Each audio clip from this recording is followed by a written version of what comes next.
Welcome to My Bookshelf. At our channel, we combine our love for books with AI to share key insights from some of the most impactful, best-selling authors out there.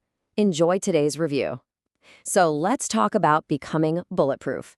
We are diving into the mind of a former Secret Service agent, Poumpouras, to pull out the tactical lessons she learned protecting presidents and interrogating suspects. And, more importantly, we're going to see how we can apply them to our own lives. You know, this quote right here from the author, Poumpouras, it just hits you, right? It totally nails the central idea of the whole book. I know fear keeps us alive, but I also know that fear can keep us from living. It's this constant battle, isn't it? Fear keeps you safe, sure, but it can also keep you from actually living. So the big question becomes, how do you use that fear without letting it run your life? I mean, think about that for a second. What if you could face pretty much any situation with the kind of calm and control of a Secret Service agent? And that's really the promise of this book. It's not about being fearless. That's not realistic. It's about building up this mental armor, so you can handle conflict, pressure, all that anxiety with the same kind of strength as someone who's been trained at the highest levels of security. All right, first big idea. Fear is a choice. And to understand that, we got to introduce Poumpouras. So where does this incredible insight come from? Well, let's just say it's not from a textbook. It comes from someone who has stared down more fear than most of us can even wrap our heads around. Her lessons weren't learned in some comfy classroom. They were absolutely forged on the front lines.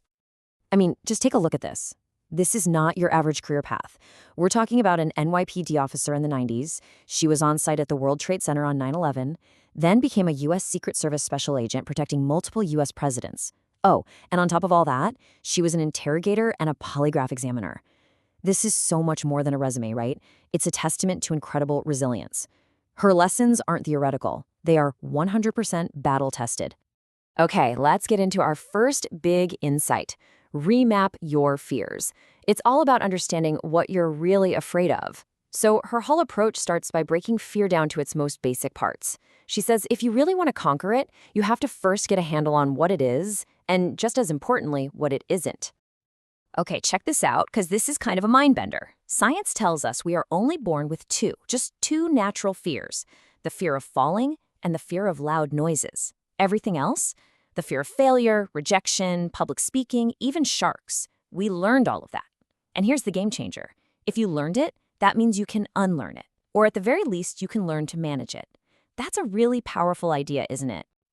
And this is where it gets really interesting. Our brains are basically drama queens, right? They're hardwired to make us fear the super dramatic thing, like a shark attack. But let's look at the actual numbers.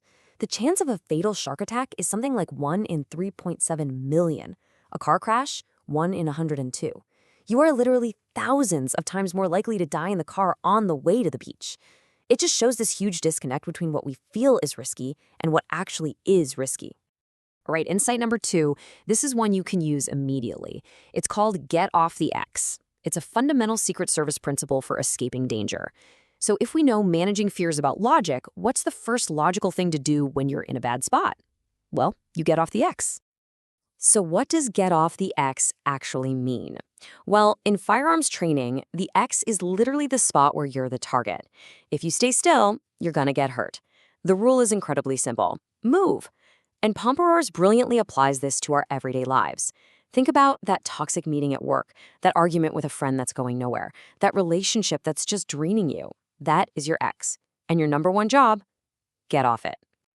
So how do you actually do this? It's a 3-step process. First, you've got to identify the X. You have to recognize that you're in a bad situation. Maybe it's a conversation that's making you feel terrible, or a project that's just sucking the life out of you. Step 2, create distance. That could be physically leaving the room, changing the subject, or even just mentally checking out for a second. And finally, step 3, and this is the hardest part, you have to have the courage to just walk away. It's not giving up. It's not weakness. It's a strategic move to protect yourself. Okay, our third big insight, command your presence. This is all about the art of influence and, reading people. So once you've learned how to get out of danger, how to get off the X, the next step to becoming bulletproof is learning how to command the room. And that all starts with understanding what people are actually saying, not just what's coming out of their mouths. Now, this is where her background as an interrogator gets really cool. She shares these verbal red flags to watch for. Things like someone talking about themselves in the third person, or when their story suddenly jumps from past to present tense, or they just avoid saying the word I. Even a long pause before answering a simple question.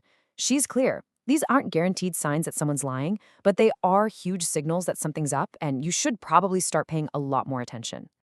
And of course, the other side of that coin is controlling your own signals. Think about the difference here. Powerful speech, it's slower, it's declarative. It even uses silence as a tool.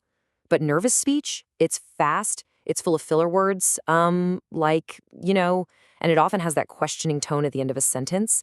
The difference seems small, but trust me, it completely changes how people see you and your authority. Okay, so after all that, what's our final verdict? What really makes Becoming Bulletproof such a valuable read? Let's get into it. Honestly, the thing that just shines through is the authenticity. You get these gripping, personal stories from the front lines that just pull you in. And the mental tools, like get off the X, are things you can start using like tomorrow. It has this fantastic no-nonsense tone. There's zero fluff here. It's just practical, hard-won wisdom from someone who has absolutely been through it all. Now, just a small critique, or maybe something to keep in mind. The advice is understandably really rooted in her law enforcement and Secret Service background. That's what makes it so powerful. But it does mean you might have to do a little bit of work to adapt these principles. Taking a tactic from a life or death situation and applying it to a tense meeting with your boss. The core logic is solid for sure, but you'll have to translate it to your own world. So the big question, is this book for you? Who should really pick up a copy of Becoming Bulletproof?